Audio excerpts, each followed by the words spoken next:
My name is Dermot O Callaghan. I'm a lay reader in the Church of Ireland, which is comparable to the Church of England. I live in Northern Ireland. I'm a retired management consultant. It seems to me that an error is made if we look at heterosexual marriage, which is like a tree planted in heterosexual soil, and we say that that tree seems to flourish very well, and therefore it'll flourish in the same way in homosexual soil. I think that begs a lot of questions. One of the key points is that it's very easy to say that love is all you need. If two people love each other, why should they not get married? And I was trying to say that that logic would hold if gay love were the same as straight love. And I offered an objective test, which is the test of monogamy, to see if they really are the same. And my argument is that monogamy supports heterosexual marriage. It makes the marriages last longer, it makes them healthier, more robust, and so on.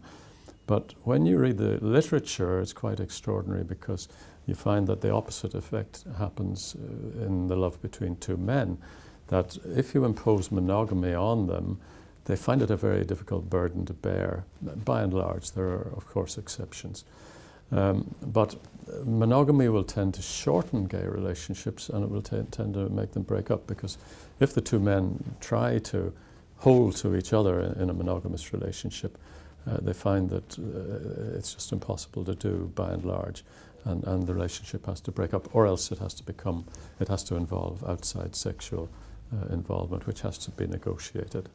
The momentum towards gay marriage is very powerful, and if that goes ahead and we do get legislation, then I think that it will take 25 years before it percolates through the education system, before children, a new generation in other words, is educated to be told that, unlike your parents, you have an option of marrying a man or a woman, and the outworkings of that could be very major. And I would have very little confidence in any kind of promises or legislative wording that was put in to try to protect the churches, for example. And especially when you would have some churches wanting to be able to conduct ceremonies for same-sex marriage, and others saying, no, we don't want to do it. There's lots of scope for people to attack the churches, individual gay people, to say, we're going to make an example of this church, like Peter Tatchell getting up into the pulpit with the Archbishop of Canterbury.